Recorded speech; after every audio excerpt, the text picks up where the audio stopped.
The last words my Aunt Helena said to me were, "Sometimes, the greatest betrayal comes wrapped in those closest to us." At the time, I couldn't understand the meaning behind her words. But now, I understand them perfectly. My name is Amelia Robinson. The Robinson family was known in town as one of the most successful real estate developers. My father, Coleman, lived by the motto, "Everything can be solved with money," while my mother, Kathy, believed that appearance reflects inner character.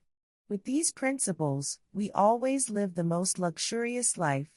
A grand mansion, the latest model cars, vacations in Europe. My parents took pleasure in flaunting their wealth. My older brother, Shannon, and my younger sister, Claudia, embraced my parents' values without hesitation. Shannon acted like a miniature version of my father, while Claudia mimicked my mother's refined taste and obsession with social status. They fit perfectly into the extravagant lifestyle. I, on the other hand, always felt out of place in it. I was more drawn to books found in old bookstores than designer brands, and I preferred a simple sandwich picnic in the park over a lavish dinner at a high-end restaurant. My modest interests always made me stand out within my family. For me, my aunt was a refuge. As my father's older sister, she was the only person in the family who had no interest in vanity or social status. Her home, which smelled of old books and felt like a small library, became my sanctuary. She once told me, "Amelia, money is a tool, not a purpose. What matters is the kind of person you become." We would spend hours in her sunroom, sipping tea and talking about different places in the world, history, and philosophy. She had no children of her own, and she cherished me as if I were her daughter. Her sincerity and honesty stood in stark contrast to my parents' world of vanity and materialism, and I deeply resonated with her values. However, my beloved aunt is no longer here. That day, I clutched the envelope she had left for me, standing inside her beautiful Victorian-style home. My parents, my siblings, and I were all gathered in the house she was no longer in. My mother's perfectly manicured fingers were already reaching for the keys. "You have to understand," she said in a voice filled with false sympathy. "This house needs extensive repairs.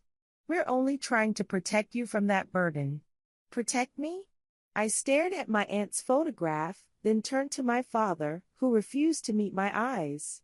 "You wouldn't even be able to pay the property taxes," my brother Shannon said while leaning against the doorframe with his arms crossed.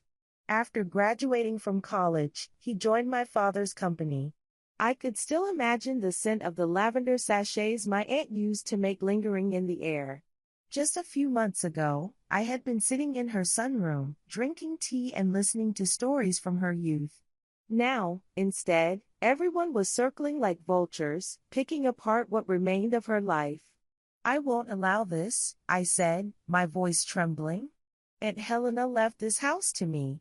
It's written in her will." Actually, my younger sister Claudia interjected. "Mom and Dad have the power of attorney. The will has already been taken care of." I felt the blood drain from my face. "What do you mean?" "We found a wonderful buyer," my mother said, smoothing down her designer blouse. "He offered far more than the market price. I've already signed the contract." I tightened my grip on the envelope from my aunt. It had arrived from the lawyer this morning, but I hadn't opened it yet. "Don't be so dramatic, Amelia," my father finally spoke. "We are family." I laughed. Even to my own ears, the sound was unpleasant. Family wouldn't do this. "Get out of this house," they filed out in a single line. At the door, my mother paused. "Tomorrow, we're meeting the buyer to hand over the keys. You should come. Let's make peace." Once they were gone, I sank into my aunt's favorite armchair and, with trembling hands, opened the envelope. Inside was a single piece of paper and a small key. It began with, "My dearest Amelia. If you're reading this, it means I'm no longer in this world. And they are doing exactly what I feared they would. But don't worry. Go see Daphne, my lawyer. She will help you. I stood up. My heart pounded. My aunt always said, the best revenge is carried out with patience and wisdom. It seemed she had left me the recipe for it. Daphne's law office smelled of leather and coffee. I placed my aunt's documents on her desk. Can they really sell the house without my consent? She smiled. That smile made me sit up straighter. That's the interesting part. 6 months ago, your aunt added a special clause to her will. Even with power of attorney, they cannot sell the house without your explicit written consent. But my mother said the sale contract has already been finalized. Which means, Daphne leaned forward and added, someone forged your signature. My hands clenched tightly around the armrest. Look at this. She pulled out a document. This is the date you supposedly signed the sales contract. But on that day, you were in Guatemala for volunteer work, weren't you? Yes. It was exactly 1 week after my aunt passed away. I had to go. I even have my flight receipt. Keep that with you. We're going to need it. Daphne began typing into her computer. Your mother and the buyer, Daniel Sanders, are scheduled to be here today. But he should know that this purchase is not legally valid. Do you really think we can stop this? Amelia, she looked me in the eye. This is a violation of the law. Whoever forged your signature will face serious consequences. Just then, there was a knock on the door. Daniel Sanders stepped inside. He looked concerned. Please, have a seat, Daphne gestured to the chair. Your mother assured me everything was in order. He glanced at me and said that. She lied. I stated firmly and added, I did not sign that document. His face paled. Daphne slid the papers across the desk. The sale requires Amelia's consent. This signature is forged. She was in another country on that day. Daniel ran a hand through his hair. I was told that you had agreed not to be present for the signing. They lied to you. He hesitated for a moment before reaching for his briefcase. I did find something odd. You should take a look at this email. Your family was extremely eager to push this sale through. He laid out several printed emails on Daphne's desk. In my mind, my aunt's words echoed. The greatest betrayal comes wrapped in those closest to us. She had known what they were planning all along. The reason my company became interested in this area, Daniel explained, was because the city's new urban development plan had just been announced. The land where your aunt's house stands is particularly valuable. But that information wasn't publicly available yet, Daphne said. Daniel nodded. Your father has connections with the city's development committee. It seems he obtained the details before they were made public. He then approached my company, offering to sell this property. It was a good investment for us, so we were interested. I thought about what that meant. So, my father was trying to make a profit using insider information. That's correct. But the problem became even more complicated from there. Daniel continued. When your mother first contacted us, she claimed that the house was theirs. As negotiations progressed and the contract neared finalization, they suddenly mentioned that your signature was required. Even then, they assured us it wouldn't be a problem. Hearing this made me feel sick. Then, I looked at the date on the email where my father first proposed the sale. This was sent 2 days after my aunt's funeral. It's as if they had everything planned. Daphne organized the documents. Mr. Sanders, will you cooperate with us? Yes. He nodded. When they insisted on rushing everything, I should have asked more questions. I'm sorry, Daniel said quietly. At that moment, the office door swung open, and my mother stood there, as polished and composed as ever. Claudia was behind her. Amelia, what are you doing? Her voice was like steel wrapped in silk. I was just about to ask you the same thing. I held up the forged documents. She barely looked at me. Daniel, we had an agreement. An agreement based on fraud. He stood up. I'm withdrawing my offer. My mother's composed demeanor cracked. You can't do that. The funds have already been allocated. I stood up as well. For money you don't even have yet? Claudia stepped forward. Amelia, please. Mom and Dad need this money. For the business. What business? I pressed, turning to my mother. She shot Claudia a warning glance. That's enough. Amelia, you're making a terrible mistake, she said that coldly. That house is nothing but a burden. Then why are you so desperate to sell it? I pulled out my aunt's letter. Explain to me. Why did you need to forge my signature just to push this sale through? She stopped in front of the door. Some things are better left unknown, Amelia, she said quietly. As I stepped out of Daphne's office, Shannon caught me in the parking lot. You're making a huge mistake. He blocked my path to my car. Mom and Dad have everything riding on this deal. Enough to forge my signature? I asked. This is a business opportunity that will take the company to the next level. So that gives you the right to steal my inheritance? He let out a bitter laugh. You were always Aunt Helena's favorite.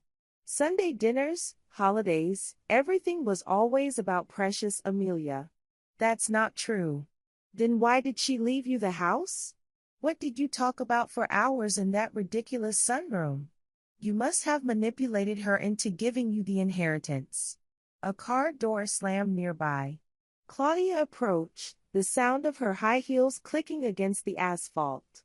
Come to the Royal Hotel at 8 p.m. tonight, she said without meeting my eyes. There's something I need to show you about the house. Shannon turned to her. Claudia? Enough with the lies, she said, crossing her arms. Mom and Dad are meeting tonight to go over their plan. Why are you telling her this? I found documents in Mom's office about Aunt Helena's estate. They don't match what the will says. She hesitated. Shannon stepped closer to her. You had no right to look at those documents. And you had no right to forge our sister's signature. Claudia shot back, locking eyes with him. Mom said it was the only way to get the money quickly. She said, Dad's company is on the verge of collapse. He made a bad investment. They need the money immediately to pay off debts. She continued, tonight at 8 p.m. Room 412. You have to come. Shannon grabbed her arm. You're going to regret this. No. She pulled away. I'm done pretending I don't know. Aunt Helena wouldn't have wanted this. I looked at my brother and sister. An enraged brother and a sister finally waking up to her conscience. Thank you for telling me, Claudia. But why? I asked. She gave me a sad smile. Aunt Helena always said, doing the right thing late is still better than never doing it at all. I got into my car and emailed Daphne about tonight. Room 412 of the Royal Hotel had a door connecting to room 414. Daphne and I pressed our ears against the wall in 412. Thanks to the hotel's thin walls, my mother's voice was crystal clear. They're expecting the money by Monday. If we don't have it by then, it's over. Amelia's lawyer is already involved. We need to do something. That was my father's voice. I spent 30 years building this company. I won't let it all go to waste. I pressed the record button on my phone. The land that house sits on can sell for a fortune. That money is the only thing that can save the company. My mother sounded frustrated. Helena was cunning. She put the property in a trust so Amelia couldn't sell it until she turned 40. She knew we would try to sell the house. That's why she changed her will at the last moment. My father sighed. She made sure we couldn't get our hands on it. We failed. My mother's voice turned cold. Go back to that house and... A loud noise interrupted the conversation. Claudia had entered the room. Mom. Dad. Claudia? What's wrong? What are you doing here? She said. I heard everything. All of it. This has nothing to do with you. It has everything to do with me. You're stealing from Aunt Helena's estate. From Amelia. We are only protecting the family's inheritance. My mother insisted. With forged signatures and trust violations? Claudia's voice cracked. You deceived Amelia just to cover your own failures. If you had run an honest business, you wouldn't be in this mess. Claudia! My mother shouted. Aunt Helena saw right through you. That's why she changed her will. Silence fell over the room. Daphne touched my arm and nodded toward the door. The recording was enough, but I couldn't move. I was transfixed by my sister's words. I'm calling the police, Claudia said firmly. I won't let that happen, my mother growled. There was a sudden crash. Claudia screamed, and in an instant, her safety became more urgent than the family's secrets. I burst through the connecting door. At that moment, my mother grabbed Claudia's phone and smashed it against the wall. Don't touch her, I shouted. Everyone froze. My father stood by the window, pale and trembling. My mother still had Claudia's arm in a grip tight enough to break it. The prodigal daughter returns, she said, disturbingly calm. Daphne stepped in behind me, her phone raised. Kathy, you should let her go. Unless you want to add assault to fraud. My mother released Claudia. We recorded everything. Every word. Fraud, forgery, and trust violations, you admitted to them all. You don't understand, my father said. The business failed. We forged documents and covered up evidence? I cut him off. He collapsed into a chair. Daphne was already on the phone. Yes, Chief, we're in room 412 at the Royal Hotel. We have multiple confessions recorded. It's over, Mom. Aunt Helena left the house to me to protect her estate from people like you. I built this family, she laughed hysterically. No. Claudia's voice was quiet but firm. You destroyed this family. Aunt Helena was trying to save us. In the distance, sirens wailed. My father buried his face in his hands. The police conducted a thorough investigation of my aunt's house. The most crucial discovery was the trust document my aunt had created. Just as my mother had said, she had ensured that I couldn't sell the house until I turned 40. Details about my father's company also came to light. It turned out he had been making failed investments for years. As his debts piled up, he had resorted to investment fraud in a desperate attempt to recover. Fearing an imminent investigation into their company and in desperate need of cash, they had tried to rush the sale of my aunt's house. As the last of the documents were carried out, Shannon appeared. Amelia, what have you done? They're going to prison, he said, his voice choked. Claudia stepped forward. They made their choice, Shannon. Just like when they forged Amelia's signature. Shannon's face darkened. Mom. She promised no one would get hurt. But someone did get hurt, I said quietly.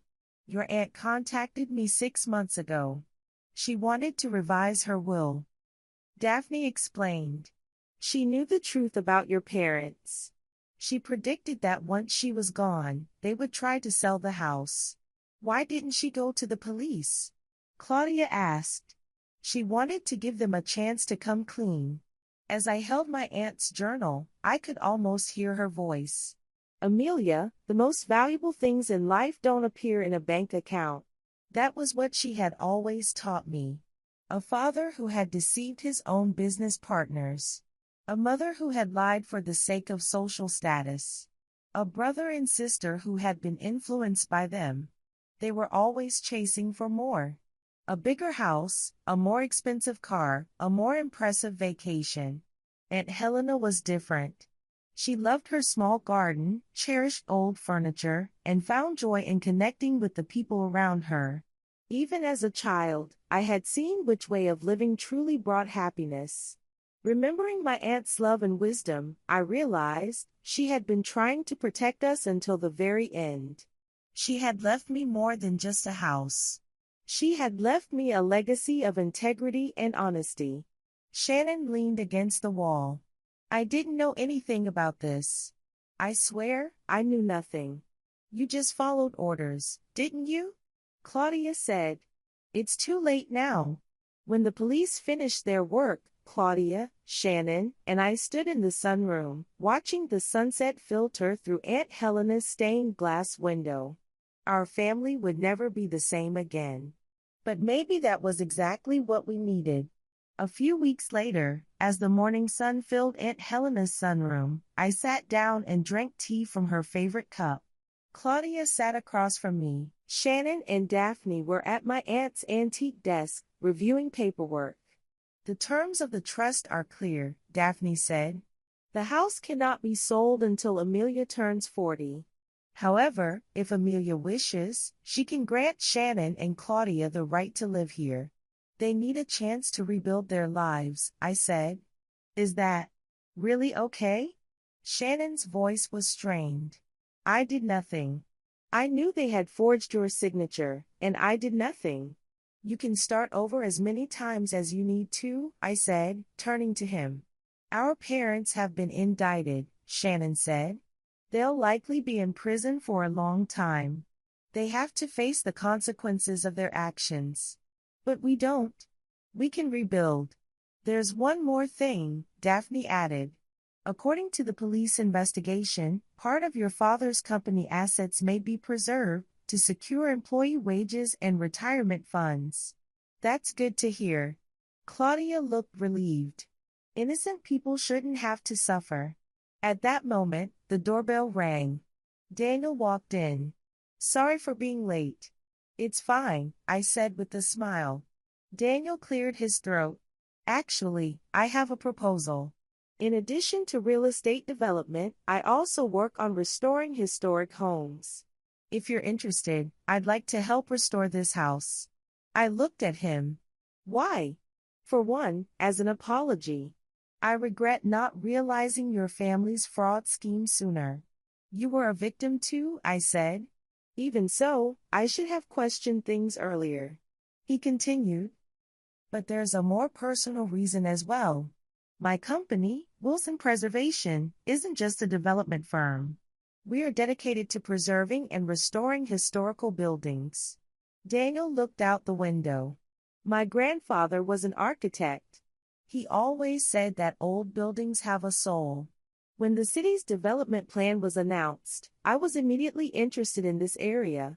But I didn't want to see historic homes demolished to make way for new condominiums. You were trying to save this house, I began to understand. Our vision is to preserve the historical exterior while modernizing the interior. That way, this beautiful structure can last for generations. He met my eyes. I'm working on similar projects across this district. I want to prove that history and progress can coexist.